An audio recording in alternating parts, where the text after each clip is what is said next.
नमस्कार, ये आकाशवाणी शिमला है। अब आप अनुराग पराशर से कोविड-19 पर विशेष समाचार सुनिए। देश भर में 18 वर्ष से अधिक आयु के सभी लोगों के लिए सरकारी केंद्रों में निःशुल्क टीकाकरण अभियान चलाया जा रहा है।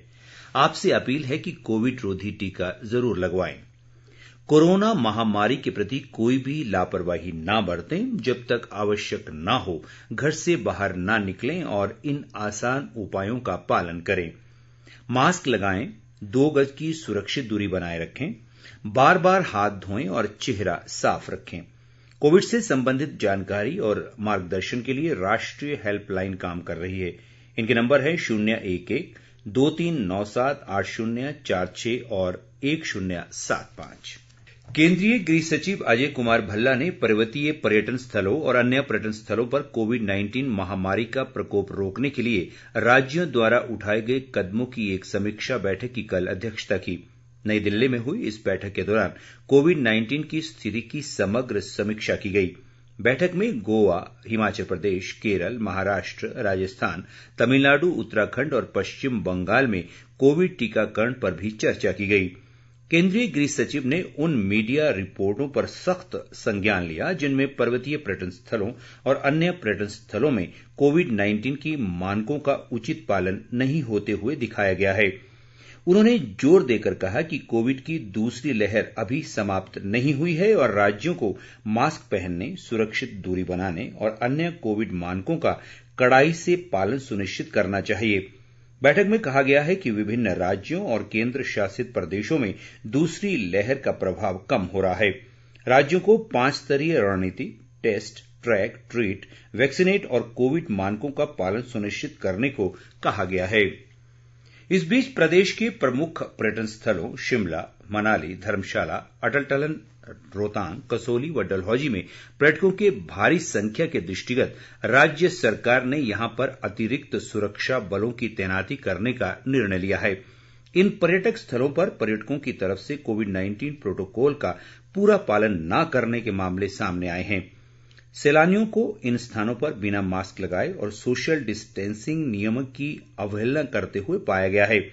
मुख्यमंत्री जयराम ठाकुर ने हाल ही में इस संबंध में संबंधित उपायुक्तों व पुलिस अधीक्षकों के साथ वीडियो कॉन्फ्रेंस के माध्यम से पर्यटकों की भीड़ वाले क्षेत्र चिन्हित करके यहां पर अतिरिक्त निगरानी बरतने के निर्देश दिए हैं।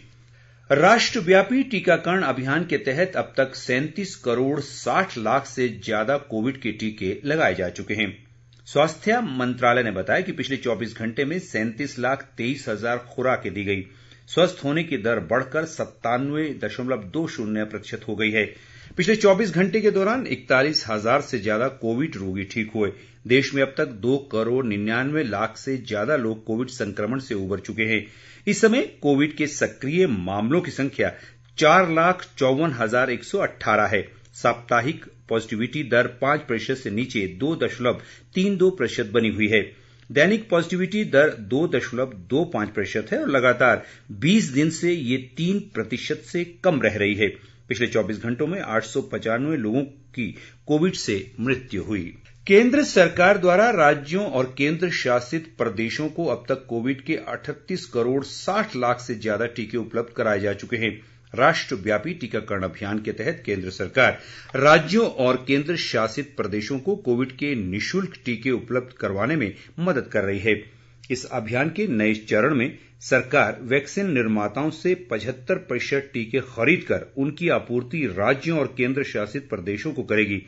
स्वास्थ्य मंत्रालय ने बताया कि राज्यों और केंद्र शासित प्रदेशों सहित निजी अस्पतालों के पास अब भी 1 करोड़ 44 लाख से ज्यादा कोविड टीके की खुराकें उपलब्ध हैं। मंत्रालय ने बताया कि सरकार देश भर में कोविड टीकाकरण की गति को तेज करने और इसके दायरे का विस्तार करने के प्रति वचनबद्ध है।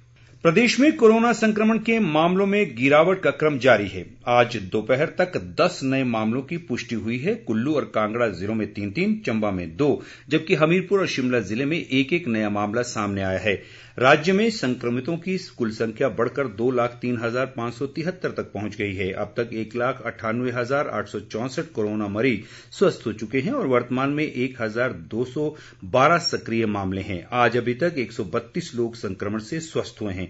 प्रदेश में कोरोना संक्रमण से अब तक 3,475 लोगों की मृत्यु हुई है। इसी के साथ ये विशेष समाचार बुलेटिन समाप्त हुआ।